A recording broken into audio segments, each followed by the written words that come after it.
Il y a un truc qui m'énerve un peu dans quand on parle de dépendance affective, on nous dit souvent que il faut apprendre à s'aimer.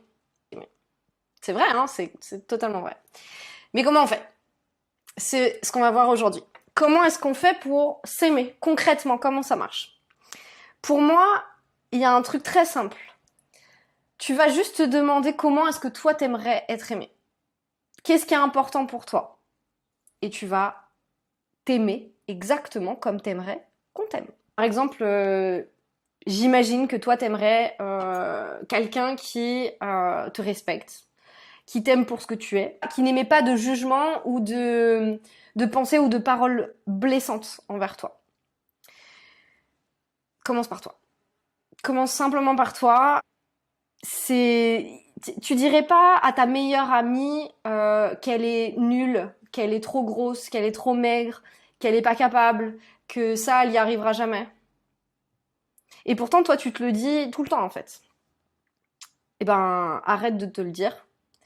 Et ça, c'est pareil, ça peut paraître hyper simple à dire, mais on va faire un exercice très concret. Tu vas prendre un bracelet, tu vas le mettre autour de ton poignet, et à chaque fois que tu émettras un jugement en pensée ou en parole négatif envers toi-même, tu vas changer le bracelet de poignet.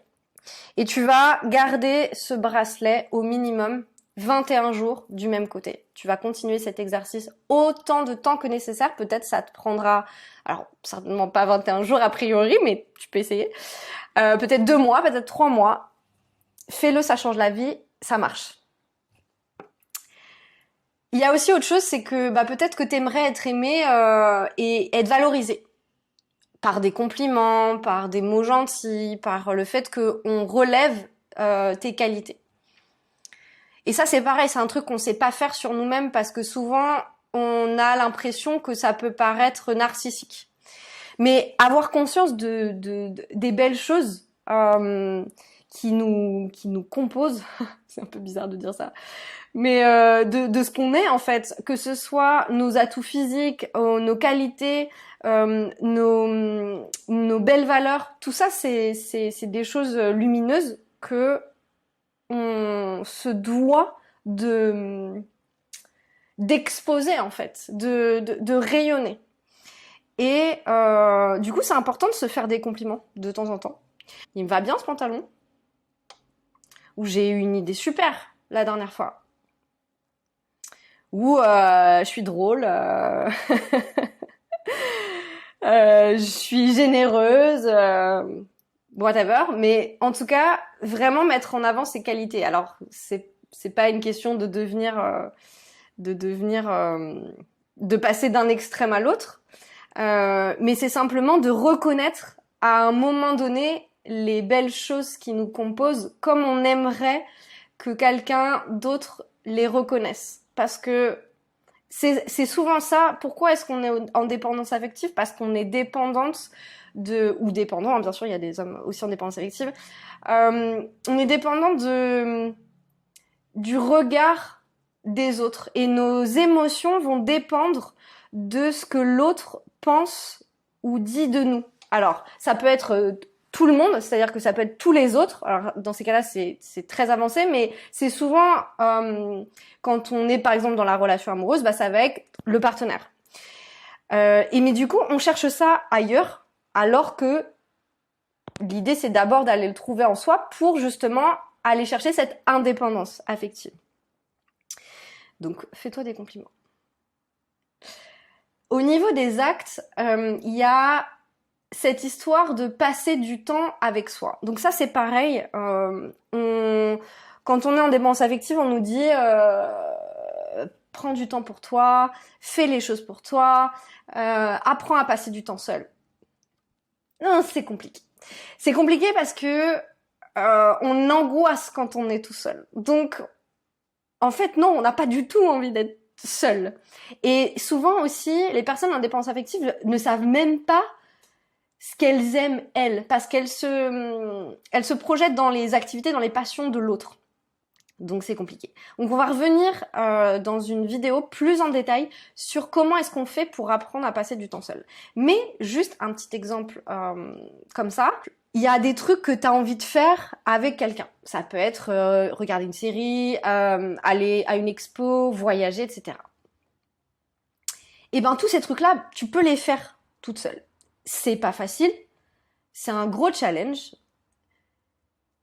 mais je te propose justement de relever ce challenge aujourd'hui, de mettre en commentaire un truc que tu as envie de partager avec quelqu'un, mais que tu sais que tu peux faire seul. Et t'engager à le faire dans les jours qui viennent. Je vais je vais te raconter même mon histoire. En fait, moi, je suis quelqu'un d'assez sociable, donc en fait, j'ai pas mal d'amis, mais ça m'a pas empêché d'avoir toujours un espèce de vide, du coup, lié à la dépendance affective. Et ma meilleure amie, elle me disait souvent, mais t'es une personne de compagnie, t'es une super personne avec qui on aime passer du temps. Et en fait, tu t'en rends pas compte parce que tu passes pas du temps avec toi. Donc, apprends à passer du temps avec toi et à te rendre compte que la compagnie d'Émilie, elle est super. Tu vois, c'est rigolo comme formule, mais elle me l'avait sorti comme ça. Genre, apprends à te rendre compte que c'est hyper enrichissant de passer du temps avec toi. Et du coup, ça a mis du temps, mais j'ai appris à le faire. Justement avec des petites choses comme ça, des petits détails où je passais du temps de qualité avec moi, parce que c'est différent de passer du temps seul, mais de le subir. Et c'est souvent le cas quand on est en dépendance affective, on subit ce temps, on n'arrive pas à être vraiment dans le présent, on n'arrive pas à profiter, on se sent triste, on se sent vide. Mais petit à petit, on commence à kiffer faire des trucs tout seul. Et puis maintenant, j'ai beaucoup plus de mal à sortir et à faire des trucs. Il y a des trucs que j'ai même plus forcément envie de partager. Par exemple, aller faire des expos, j'aime bien le faire toute seule parce que c'est mon kiff. Il y a un autre point aussi. Donc en fait, on reprend un petit peu les langages de l'amour finalement. Les mots, les compliments, le non-jugement, la bienveillance, le temps de qualité et les cadeaux. Là, on va aborder ce sujet-là des cadeaux. Apprends à te faire des cadeaux à toi. Ça peut être des petits cadeaux, hein, c'est pas obligé d'être des trucs de fou. Moi, les cadeaux, c'est souvent de la nourriture. Quand j'ai envie de me faire plaisir, je vais m'acheter un truc à la truffe ou je descends à la chocolaterie et je vais me prendre une petite... pas une petite d'ailleurs, mais un rocher praliné. Voilà. Ça, c'est mes kiffs à moi, mais ça peut être une paire de chaussures, ça peut être un massage, ça peut être tout ça. Mais fais-toi des cadeaux comme tu aimerais quand on offre des fleurs. Je m'achète des fleurs très souvent parce que j'adore les fleurs et que, en fait, ça fait longtemps que je sois en couple ou pas d'ailleurs, que j'ai arrêté d'attendre qu'on m'offre des fleurs parce que, en fait, je crois que j'ai même jamais attendu, mais voilà, je m'offre des fleurs. Fais-toi des kiffs comme ça. Et dis-moi, tiens, en commentaire, c'est quoi le prochain cadeau que tu voudrais te faire?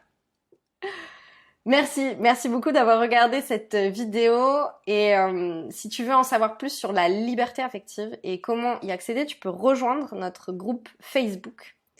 Je te mets le lien dans la description et j'anime bientôt une conférence en ligne qui sera offerte. Tu peux t'inscrire aussi avec le lien dans la description. On va parler de dépendance affective et comment s'en sortir.